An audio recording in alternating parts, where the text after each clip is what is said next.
A guy in a laundromat in a strip mall on the edge of town made more money last year than most people with a college degree in a corner office, and he did it by doing almost nothing. He shows up twice a week to empty the coin machines. That's it. While he sleeps, the machines run. While he's on vacation, the machines run. This is the part nobody tells you about getting rich. It rarely looks exciting, and it almost never happens in public. Here's the pattern that repeats across every one of these businesses, so pay attention to it, because it matters more than any single idea. The businesses that quietly make the most money are the ones that solve a boring, repeat, non-optional problem, which means people need them whether the economy is booming or falling apart.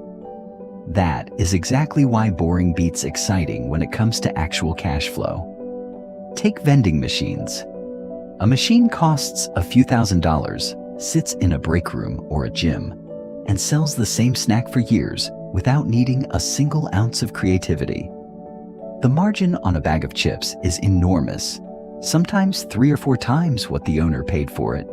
So that is exactly why a single route of 10 machines can quietly clear several $1,000s a month with maybe 2 hours of actual work a week.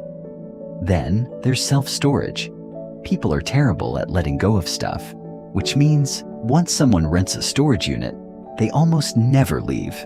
And that is exactly why storage facilities have some of the highest profit margins in real estate. No tenants calling about broken toilets at midnight, no drama, just a locked metal box collecting rent every month, whether it's full of furniture or just forgotten boxes nobody opens again. Car washes work the same way, but with water instead of boxes.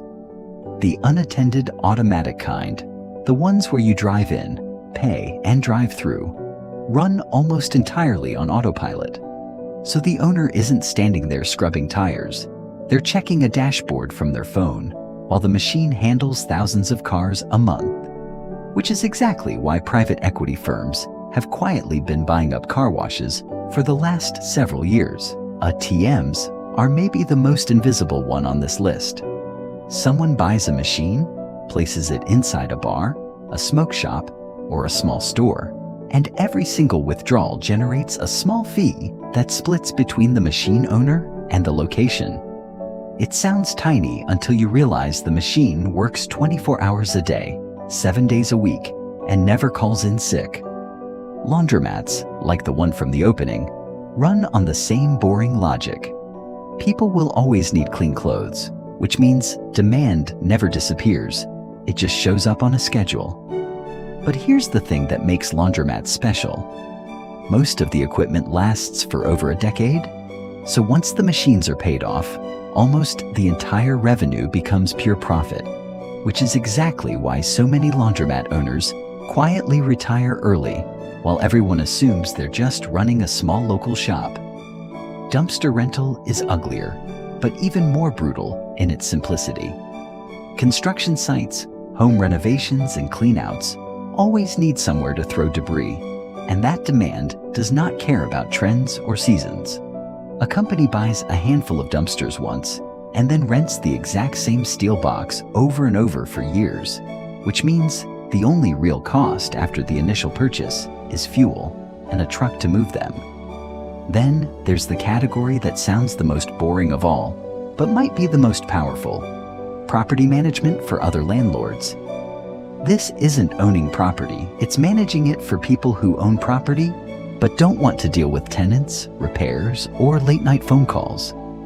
The manager takes a percentage of rent collected every single month on every single property, whether they personally did much work that month or not, which is exactly why this can scale into 6 figures without ever owning a single unit.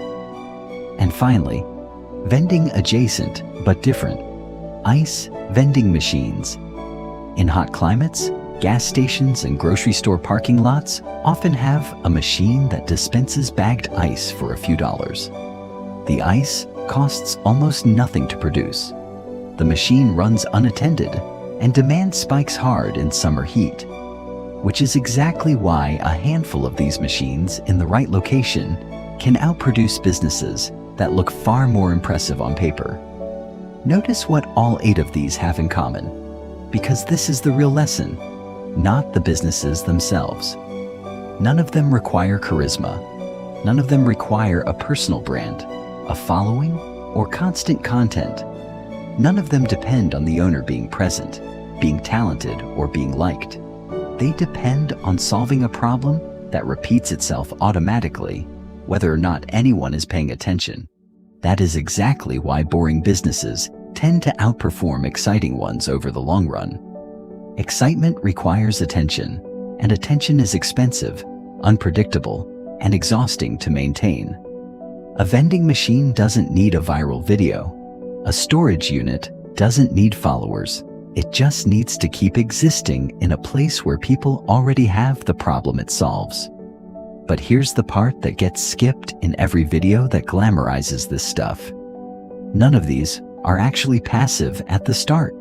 Someone has to find the location, negotiate the lease or the placement deal, buy the equipment, and often fix it when it breaks in year 1 before the systems settle in. The laundromat guy didn't start with 0 effort. He started with 18 months of unglamorous grinding before the machines became something he could mostly ignore. So the real skill isn't spotting a boring business.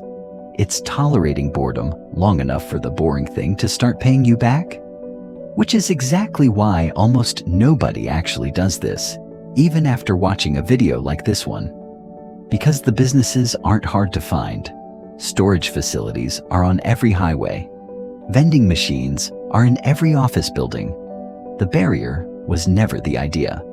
It was always the willingness to build something quiet, unglamorous, and completely uninteresting to talk about at a party, for long enough that it eventually pays you while you sleep.